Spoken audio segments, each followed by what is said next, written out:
So let me show you the data set. So the description of the data set, every time, as you know, I'm posting a data set, I will be posting a description for it. So it just explains what is the data set, and most importantly, it explains the abbreviation of the variables we have. For example, ED is for the years of education, female is a binary variable, 1 for female, 0 for male, black is 1 if the person is black, 0 if not, Hispanic 1 if the person is Hispanic, 0 is not. By test is the base year composite test score, and that call is 1 if the father is a college graduate, 0 if not. If mom call is 1 if mother is college graduate, and so on. Okay, distance, or DIST, is the distance from the 4 years college in tens of miles.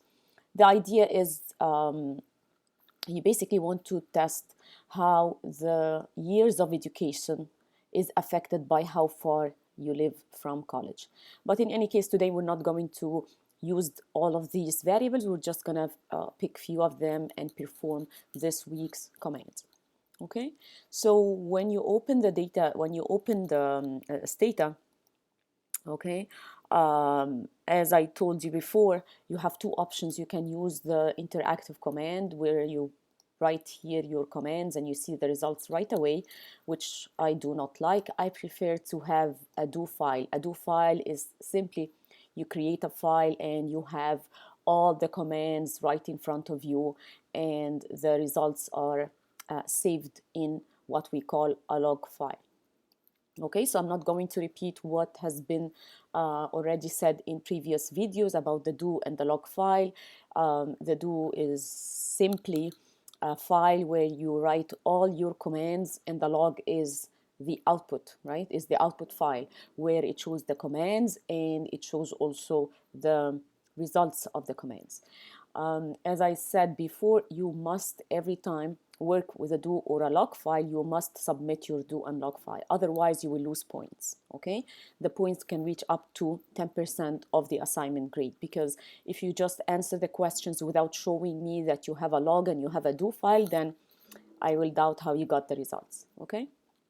So the first couple of lines are the things that we usually see. So clear, you want to clear anything that is already here on Stata.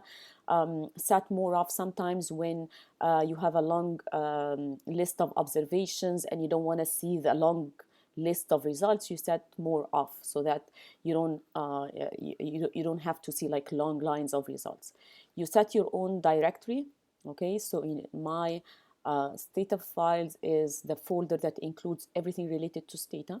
You can call it anything, and it's under documents folder, under the username myself, and under the folder users. Okay, each one of us would have a different path, but this would make it easy for you to not every time tell Stata, okay, put it in this folder and in this subfolder. You just write it one time.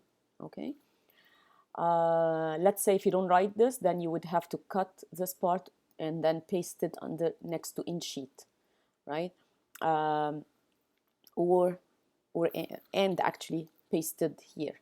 But if you set it one time here, the directory is set one time, then you make your life easy. So let's say if we start with the first few lines, you get the directory or the path set. And then this line, in order to tell Stata everything I get, I want to put it in this file, which is called collegedistance.log, because this is where you will be saving all your results. Okay, we have different options here. You have a CSV file, you have a DTA file, you have an Excel file, and note that every time calling the data set would be different depending on the file. So here I have in sheet using for CSV. I have just use for DTA, and I have for Excel. Then I have import Excel using, the file. I prefer to use actually DTA, but I have it CSV because some of you find DTA hard to save, and sometimes on Apple computers it's not easy to open. But you have the options here. Okay, so in this exercise I will be using the format CSV. Okay, so once you call the data set, you will have the data set right here. Okay, you can perform anything like you want to summarize the data set, right? So summarizing would give you each one how many observations, the mean of everyone. So let's choose one of them. So distance, I have 3,796 observations. The mean is 1.72 about. The standard deviation is 2.1. The minimum is 0 miles and the maximum is 16. And you can read the other variables the same way. So you could have a question on an exam. I'm picking one of these, or I'm choosing one of these variables, and I'm asking you, okay, what is the mean of that called variable? So you would be looking here and getting me the result. What is the maximum is 1. What is the standard deviation of the black variable? 0.39, for example. Okay. Next, for the describe command, again, I'm repeating what was said previously. Describe, for example, urban is a byte variable. What is byte? It takes 1 or 0. Distribution is a float variable, income high, and so on. Okay. Let's see. Correlation, if I want to test a correlation between the distance and byte test, what I see here is there is a negative correlation of 0.06, okay, or 0.062 about, okay, and it's negative, so there is a negative correlation and it's relatively small. Usually when it is above 0.5, we say it's a high correlation. If I want to get the covariance, then I add the COV command, the COV command, and then we're getting here a variable in itself, right? The correlation between a variable in itself, it's actually its own variance, right? And this is the correlation between distance and byte test, and it's negative, right? And sorry, the covariance between byte test and distance is again negative, and then 1.116. Let's go to the important part, and this part is all the commands you need to know for your assignment and for your practice, okay, for this week. So one of the important commands is called two-way table of frequency. So suppose I want to focus on just two variables, okay? So I'm focusing on female variable and I'm focusing on education variable, okay? And I want to create a two-way table of frequencies. So you click on it and you get something like this. We already know from our description here that female, which is this variable, is 1 if the person is female and 0 if the person is male. ED is the variable for education, years of education. So I see it here, 12 years of education, 13, 14, 15, 18 years of education. So how can we read this table? So this table is telling me that, okay, males, in total we have 1,726 males in this sample. For females, we have 2,070 females in this sample. In total, we have 3,796 students in this study. So you could have a question, let's say on a practice or assignment would be like, how many females with 15 years of education? So you know that females is the variable female that takes 1 and you go all the way to 15 and you say, okay, we have 236 females with 15 years of education. Or you can have a question like, what is the number of students with, or how many students with 17 years of education? So we didn't classify them in gender. So in total, we have 212 students of 17 years of education, and so on. Okay?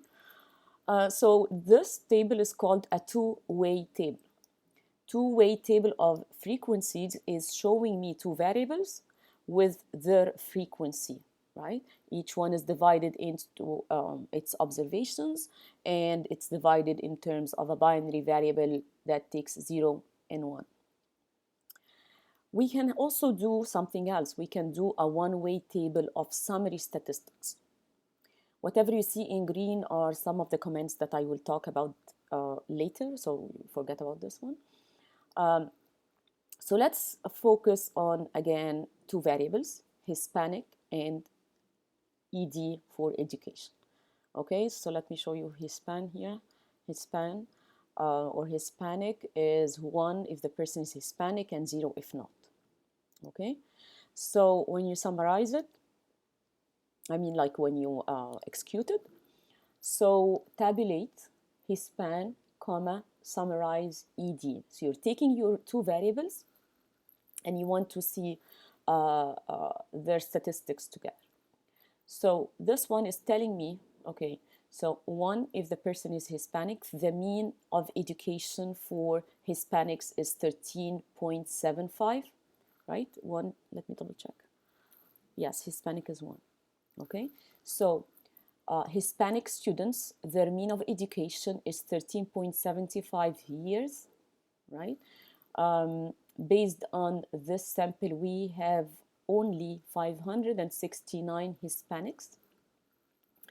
The non-Hispanics, they do have 13.84 years of education with a standard deviation of about 1.81, and we have in total non-Hispanics in this sample 3,227 students. Okay, and this is how you read this table. Okay, next, you can do also something called table statistics. What is table statistics?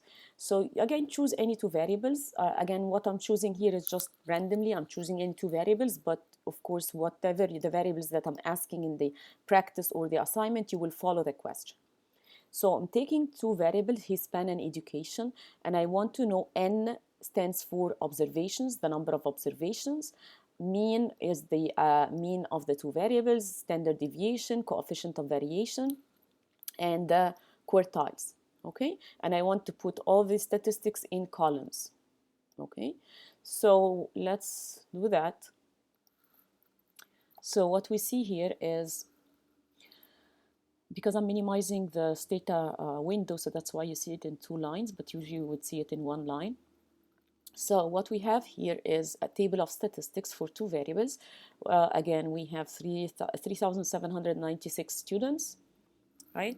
And the mean here is 0.149, okay? So in other words, about 15% of the data set are Hispanic, 15%, right? This is the standard deviation of the Hispanic variable, and this is the 2.38 coefficient of variation. Of course, this is the dummy variable that takes 0 and 1. So the 25th quintile, the 50th quintile, or the 75th are basically 0. For the education, the mean is 13.8, let's say 14 years of education on average, with 1.81 a standard deviation, 0.13 coefficient of variation. The 25th percentile, 25th quintile is 12%, 12 years of education. The 50th is 13 years of education, and the 75th is 16 years of education. Okay. All right, let me stop here, and then I will record you for the next part.